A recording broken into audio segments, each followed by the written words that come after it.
Hello everyone, welcome back to Unlock PCMB Academy. In today's video, we are going to talk about the Kelvin cycle. In last video, we discussed in detail about the light reaction, but now it's time for the dark reaction. Dark reaction मधला पहिला part जे आहे C3 cycle ज्याला आपण म्हणतो, आपण या video मध्ये पाहून घेणार आहोत. नेमकं रुबिस्को काय आहे, नेमकं C3 सायकल कशी होते, हाऊ प्लांट्स मेक शुगर, या सर्व गोष्टी आपण आजच्या व्हिडिओ मध्ये डिटेल मध्ये पाहणार आहोत. तर आपण व्हिडिओला स्टार्ट करून घेऊ. So today's topic is the Calvin cycle, that is C3 cycle. We are going to discuss in detail. So now सर्वात आधी मला सांगा की जी केल्विन सायकल आहे, ही Calvin cycle, just give me 1 second. तर जी केल्विन सायकल आहे, या केल्विन सायकलला दुसरं नाव आहे C3 सायकल. C3 सायकल आपण का म्हणतो, 3 इथं का आलं, बिकॉज या सायकल मधला पहिला प्रोडक्ट जो बनतो, जेव्हा कार्बन डायऑक्साइड एक्सेप्ट केलं जातं, तेव्हा जेव्हा पहिला प्रोडक्ट बनतो, पहिला स्टेबल प्रोडक्ट, ओके, पहिला जो स्टेबल प्रोडक्ट बनतो तो 3 कार्बनचा प्रोडक्ट बनतो, ज्याचं नाव आहे 3PGA, ज्याला आपण म्हणतो 3 फॉस्फोग्लिसरिक ऍसिड. ओके, आणि ही जी रिएक्शन आहे, ही रिएक्शन होते स्ट्रोमा मध्ये. नेमकं स्ट्रोमा कुठं प्रेझेंट असतं, सो हे आहे क्लोरोप्लास्ट. क्लोरोप्लास्ट मध्ये हे प्रेझेंट आहे थॅलाकॉइड. आणि एक मिनिट, तर क्लोरोप्लास्ट मध्ये आपला काय प्रेझेंट आहे, क्लोरोप्लास्ट मध्ये प्रेझेंट आहेत काय, थॅलाकॉइड. आणि थॅलाकॉइडचा जे थॅलाकॉइडला सोडून बाकीचा जो पार्ट आहे, जिथं रायबोसोम प्रेझेंट असतील, हे जे फ्लुइड आहे, याला आपण काय म्हणतो, तर याला आपण म्हणतो stroma. Oh my God, stroma.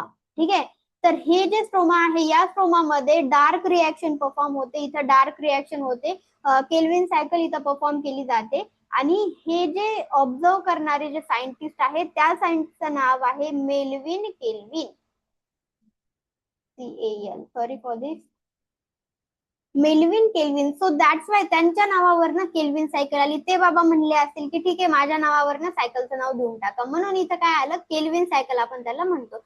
त्यांनी अल्गी युज केली होती, ज्या अल्गीचं नाव होतं क्लोरेला. अजून त्यांनी एक गोष्ट युज केली, ज्याला आपण म्हणतो C14 कार्बनचा आयसोटोप त्यांनी युज केला होता. ओके,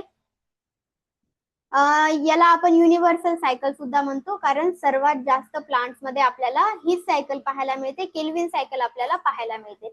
लोकेशन पाहिला आपण, स्ट्रोमा मध्ये परफॉर्म होते. त्याचे 3 स्टेप आहेत, 3 स्टेप द्वारा ही सायकल परफॉर्म होते. First is carboxylation, second one is the reduction, and third one is the regeneration. Carboxylation मध्ये काय होतं, कार्बन डायऑक्साइड येतो सेलमध्ये, येतो क्लोरोप्लास्ट मध्ये येतो. रिडक्शन मध्ये काय, ऍडिशन. रिडक्शनचा अर्थ काय होणार, रिड्यूस करणं, ऍडिशन ऑफ हायड्रोजन, ज्याला आपण म्हणतो ऍडिशन करणं हायड्रोजनची. ठीक आहे, रिजनरेशन म्हणजे परत परत परत परत तेच बनवणं, रिजनरेट करणं. सो RUBPचं इथं रिजनरेशन केलं जातं. तर इथं कोणत्या गोष्टी युज होतात, तर इथं युज होतं ATP, secondly NADPH, and third one is the carbon dioxide, जे की लीफ थ्रू येतं, स्टोमॅटा थ्रू. आपल्याला लीफच्या खालच्या साईडला स्टोमॅटा प्रेझेंट असतात, त्या स्टोमॅटा थ्रू आपल्याला कार्बन डायऑक्साइड, वातावरणातलं ऍटमॉस्फेरिक कार्बन डायऑक्साइड इथं येतं. ठीक आहे, नेक्स्ट आपण पाहू, एकदम डिटेल मध्ये पाहूया की हे जे स्टेप्स आहेत ते कशा प्रकारे परफॉर्म होतात. First step is the carboxylation. नेमकं कार्बोक्सिलेशन कशा प्रकारे परफॉर्म होतं आपण पाहून घेऊ. हा, तर कार्बोक्सिलेशन, आता हे काय आहे, RUBP. RUBP काय आहे, this one is the first carbon dioxide acceptor. हा काय आहे, कार्बन डायऑक्साइडला एक्सेप्ट करतो. जे कोणतं वातावरणामध्ये पाना थ्रू आलेलं जे कार्बन डायऑक्साइड आहे, त्याला एक्सेप्ट करण्याचं काम कोण करतं, RUBP, जे की 5 कार्बनचा प्रोडक्ट आहे, 5 कार्बन कंपाऊंड आहे. तर हे काय करतं, कार्बन डायऑक्साइडला एक्सेप्ट करतं. तेव्हा तिथं एन्झाईम येतो रुबिस्को. रुबिस्कोचा लॉंग फॉर्म आहे रायबुलोज बिसफॉस्फेट कार्बोक्सिलेज ऑक्सिजनेज. ठीक आहे, तर हे कन्वर्ट करतं अनस्टेबल कंपाऊंड मध्ये. अनस्टेबल कंपाऊंड आहे 6 कार्बनचा. तर 6 कार्बनचा कंपाऊंड जास्त वेळ टिकत नाही, तो लगेच लगे ब्रेक होऊन जातो. ठीक आहे, अनस्टेबल आहे, स्टेबल आहे का, मेंटेन आहे का, नाहीये, तो अनस्टेबल आहे, त्याच्यामुळे तो ब्रेक होतो. ब्रेक होऊन 6 कार्बन कन्वर्ट होतात 3 कार्बन, आणि 3 कार्बन मध्ये 2 कंपाऊंड आपल्याला पाहायला मिळतात, 3PGA, 3PGA. So this one is the first stable product in the Calvin cycle, that is 3PGA. आणि त्याचे 2 मॉलिक्यूल आपल्याला पाहायला मिळतात. पहिला स्टेबल प्रोडक्ट आहे, so that's why we call it as the what we call it as the C3 cycle. त्यामुळे आपण या सायकलला C3 सायकल म्हणतो. एवढं सर्वांच्या डोक्यामध्ये गेलंय का? सबस्क्राईब करून मला लगेचच्या लगेच सांगा की कुणा कुणाला कळालं. जेवढे सबस्क्रायबर आले तेवढे मला कळेल की हा बाबा मुलांना ही गोष्ट कळाली आहे. ओके, तर फर्स्ट स्टेबल प्रोडक्ट आपण पाहिला काय होतं 3PGA कार्बोक्सिलेशन पाहिलं. नेमकं रिडक्शन काय आहे, यामध्ये रिड्यूस होतात. ठीक आहे, यामध्ये जी आपली करन्सी आहे, जी ATP आहे, जे NADPH आहे, जे आपण कुठं बनवलेलं आहे, लाईट रिएक्शन मध्ये जे बनवलेलं आहे ते इथे यूज केलं जातं for the formation of what glucose. Okay, तर रिडक्शन मध्ये काय होतं, हायड्रोजनचं ऍडिशन होतं. जिथं हायड्रोजन दिसते तुम्हाला NADPH कडे, तर हे हायड्रोजन ऍड केले जातात, यूज केले जातात for the formation of glucose. Okay, तो रिडक्शन याच्यामध्ये काय होतं, दोन मॉलिक्यूल जे आहेत 3PGA चे 3 फॉस्फोग्लिसरिक ऍसिडचे जे दोन मॉलिक्यूल आहेत, जे की 3 कार्बन कंपाऊंड आहेत, हे कन्वर्ट होतात कशामध्ये, ट्रायोज फॉस्फेट मध्ये. याला तुम्ही G3P सुद्धा म्हणू शकता. ओके, तर इथं एनर्जीचं यूज केलं जातं. जे लाईट रिएक्शन मध्ये आपण बनवतो ATP NADPH इथे यूज केले जातात. आता हे दोन दोन का यूज केले जातात, बिकॉज इथं हे दोन मॉलिक्यूल आहेत. Got it. प्रत्येक मॉलिक्यूलला बरोबर आलं पाहिजे, नाहीतर हा रुसून बसेल ना. सर्वांना व्यवस्थित बरोबर आलं पाहिजे, त्यामुळे इथं दोन मॉलिक्यूल यूज केले जातात ATP आणि NADPH.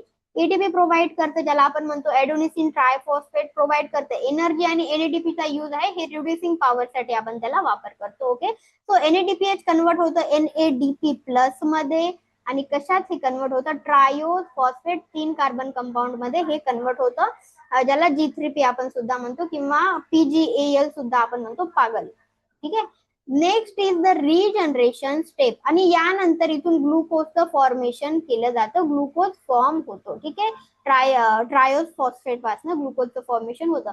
आता आपल्याला काय करायचं, ही सायकल परत परत परत परत घडवून आणायची. इथल्या इथं संपल्यावरती रायबुलोज संपून जाईल ना, संपून झाल्यावर त्याला रिजनरेट करणार सुद्धा कोणी तर पाहिजे. सो दॅट्स वाय इथे स्टेप आहे रिजनरेशन. इथं ट्रायोज फॉस्फेटला रिजनरेट केलं जातं, RUBP परत एकदा बनवलं जातं. ट्रायोज फॉस्फेटचा यूज करून रिजनरेट केलं जातं RUBP, आणि 5 कार्बनचा कंपाऊंड परत एकदा आपल्याला इथं पाहायला मिळतो, आणि त्यानंतर ही सायकल परत परत परत परत परफॉर्म होते. RUBP आलं म्हणजे काय, कार्बन डायऑक्साईडला एक्सेप्ट करणार, कार्बन डायऑक्साईडला फिक्स करणार. सर्वात आधी हाच तर एक्सेप्ट करतो, म्हणून याला बनवावं तर लागेल ना आपल्याला. सो दॅट्स वाय आपल्याला हे रिजनरेट करावं लागेल, आणि रिजनरेट करण्यासाठी ATPची गरज लागते, एनर्जीची गरज लागते. सो ATP इथं एक यूज केली जाते. कळालं?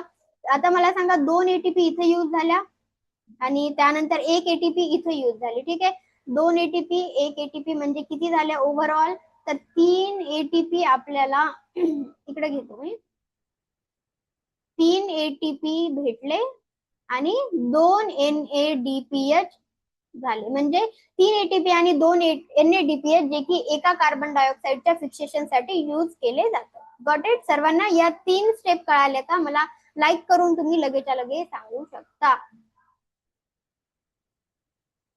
नेक्स्ट आपण पाहू की एक्झॅक्टली ओव्हरऑल जी की केल्विन सायकल आहे, जी C3 सायकल आहे, त्यामध्ये कशा प्रकारे प्रोडक्ट फॉर्म होतात. तर एका कार्बन डायऑक्साईडचं फिक्सेशन करण्यासाठी आपल्याला लागतात 3 ATP आणि 2 NADPH लागतात. बरोबर आहे, आपण पाहिलं जे रिडक्शनच्या स्टेपमध्ये 2 ATP लागतात, आणि 1 ATP रिजनरेशनच्या स्टेपमध्ये लागते, आपण पाहिलं. आणि 2 NADPH आपल्याला रिडक्शनच्या स्टेपमध्ये पाहायला मिळतात.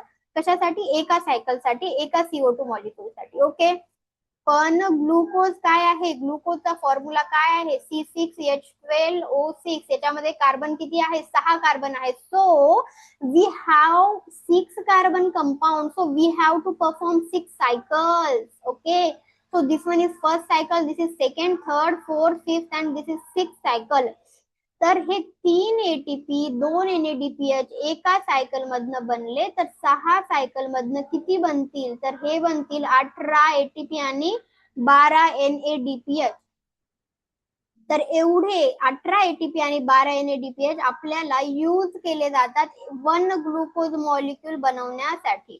ठीक आहे, एवढं कळालं का सर्वांना? एका ग्लुकोज मॉलिक्यूल साठी आपल्याला 18 ATP आणि 12 NADPH बनवावे लागतात तर हे बऱ्याचदा नीट मध्ये आलेला क्वेश्चन आहे. बाकी कॉम्पिटेटिव्ह एक्झाम मध्ये सुद्धा तुम्हाला विचारलं जातात की ओव्हरऑल किती एटीपी लागतात, किती NADPH लागतात, आणि याच्या पलीकडे एक्झाम मध्ये काहीच नाही. Got it. लॉंग फॉर्म वगैरे तुम्ही बघून घ्या एक्झॅक्टली की RUBP ला काय म्हणतो आपण, रोबिस्कोचा लॉंग फॉर्म काय आहे, या सर्व गोष्टी एक्झाम मध्ये येऊ शकतात. ठीक आहे. आता आपण स्लाइड थोडस समजून घेऊ की नेक्स्ट काय आहे, वेअर द मॅजिक हॅपन. नेमकं ही मॅजिक जी आहे, केल्विन सायकलची जी मॅजिक आहे ती नेमकं कुठं घडते. तर ही घडते कुठं बाळांनो, तर ही घडते क्लोरोप्लास्टच्या मध्ये. क्लोरोप्लास्ट मध्ये प्रेझेंट असलेल्या स्ट्रोमा मध्ये हे परफॉर्म होते. Kelvin cycle occur in stroma हे एक फ्लुइड फिल्ड स्पेस आहे सराउंड द थॅलाकॉइड मेम्ब्रेन. थॅलाकॉइड मेम्ब्रेनच्या साईडचं जे मी तुम्हाला ड्रॉ करून सांगितलं होतं ते फ्लुइड फिल्ड स्पेस आहे. ठीक आहे. while often called as a dark reaction, यालाच आपण डार्क रिएक्शन म्हणतो. It is actually light independent but realise on product from the light reaction. हे डिपेंड करतं लाईट रिएक्शनच्या प्रोडक्ट वरती. लाईट रिएक्शनचे प्रोडक्ट आहेत आपल्याकडे कोणते, तर लाईट रिएक्शनचे प्रोडक्ट आहेत आपल्याकडे ATP आणि NADPH. तर याचा यूज करून आपण ग्लुकोजचं फॉर्मेशन पाहिलं. ठीक आहे, गॉट इट. कळाल सर्वांना. ATP NADPH डिफ्यूज होतात थॅलाकॉइड इंटू स्ट्रोमा आणि तिथं बायोसिंथेसिस फेज चालू होते. नेक्स्ट आपण पाहू की एक्झॅक्टली केल्विन सायकल कशा प्रकारे होते डायग्राम थ्रू. ओके, नेमकं सायकल थ्रू आपण पाहून घेऊ. तर बघा, सर्वात आधी इनपुट भेटलं म्हणजे सर्वात आधी आलं काय, कार्बन डायऑक्साईड आला. आता हा कुठून आला असेल कार्बन डायऑक्साईड, तर तो लीफ मधून आला असेल. लीफच्या खाली स्टोमॅटा प्रेझेंट आहे. Got it. लीफच्या खाली काय प्रेझेंट आहे, स्टोमॅटा. तो स्टोमॅटा थ्रू कार्बन डायऑक्साईड मध्ये आला, सेल मध्ये आला, सेल मधनं क्लोरोप्लास्ट मध्ये गेला. ठीक आहे, क्लोरोप्लास्ट मध्ये गेला. पहिल्या स्टेपचं नाव आहे कार्बोक्सिलेशन, कार्बन फिक्सेशन सुद्धा म्हणू शकता, कार्बोक्सिलेशन. ठीक आहे. फेज 1 इज द कार्बोक्सिलेशन, जी पहिली स्टेप आहे. इथं काय होतं, हे 3 फॉस्फोग्लिसरेट तयार होतात. एक्सेप्ट करणारं कोण आहे, RUBP. RUBP काय करतं, हे जे कार्बन डायऑक्साईड आहे त्याला एक्सेप्ट करतं. दे म्हणतं माझ्याजवळ दे, स्वतः एक्सेप्ट करून घेतं आणि कन्वर्ट करतं 3PGA मध्ये. तर 3PGA काय आहे, 2 मॉलिक्युल 3PGA चे आपल्याला पाहायला मिळतात. ठीक आहे, इथं एक ATP लागते आणि इथे NADPH आपल्याला पाहायला मिळतात. आणि त्यानंतर हे कन्वर्ट होतं G3P मध्ये, जे की आहे ग्लिसरॉल्डिहाइड 3 फॉस्फेट. ठीक आहे, हे त्यानंतर ग्लुकोजचं सिंथेसिस करतं आणि अदर ऑर्गॅनिक कंपाऊंड आपल्याला इथून पाहायला मिळतात. त्यानंतर परत एकदा रिजनरेशन होतं RUBPचं थ्रू रिजनरेशन स्टेप. ठीक आहे, मी हे एक एक गोष्ट तुम्हाला एक्सप्लेन केली. तुम्ही ओव्हरऑल सायकल थ्रू या गोष्टी समजून घेऊ शकता की एक्झॅक्टली कशा प्रकारे सर्व काही होतं.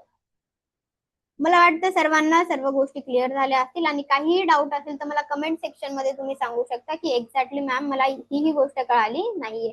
तर सर्वात आधी काय झालं, सर्वात आधी फिक्सेशन झालं. कशाचं फिक्सेशन, कार्बन डायऑक्साईडचं फिक्सेशन झालं. रुबिस्को एन्झाईम तिथे इन्व्हॉल्व झाला, त्याने कॅप्चर केलं CO2 ला from air, atmospheric carbon dioxide तिथं कॅप्चर करण्यात आला. त्यानंतर कन्वर्ट झालं 3PGA मध्ये. हे पहिला स्टेबल प्रोडक्ट आहे सायकल कशाचा, केल्विन सायकलचा. त्यामुळे आपण C3 सायकल सुद्धा त्याला म्हणतो. नंतर त्याचं रिडक्शन होऊन कन्वर्ट झालं कशामध्ये, PGAL मध्ये सुद्धा म्हणू शकता किंवा G3P मध्ये सुद्धा म्हणू शकता किंवा ट्रायोज फॉस्फेट सुद्धा म्हणू शकता, जे की 3 कार्बन कंपाऊंड आहे. ठीक आहे, त्याच्यामध्ये कन्वर्ट झालं. यानंतर परत हे ग्लुकोजचं सिंथेसिस करणार आणि काही जे उरलेले मॉलिक्युल आहेत ते रिजनरेट होऊन परत कशाचं फॉर्म करणार, RUBP, that is ribulose bisphosphate. Got it. तर सर्वांना ही जी केल्विन सायकल आहे, मी असं समजते की सर्वांना हे समजलं असेल, सर्वांच्या डोक्यामध्ये गेला असेल. यामध्ये डाऊट असेल तर तुम्ही मला विचारू शकता आणि प्लीज जाताना सबस्क्राईब करून जा, तुमच्या मित्रांसोबत सुद्धा शेअर करा. अशाच मजेदार गोष्टी, छान छान गोष्टी आणि एकदम सिंपल वे मध्ये तुमच्यासोबत असंच मी घेऊन येणार आहे. तर आपण भेटूया लगेच नेक्स्ट व्हिडिओ मध्ये. तोपर्यंत तुम्ही अभ्यास करा आणि हो प्रॉपर नोट सुद्धा बनवा.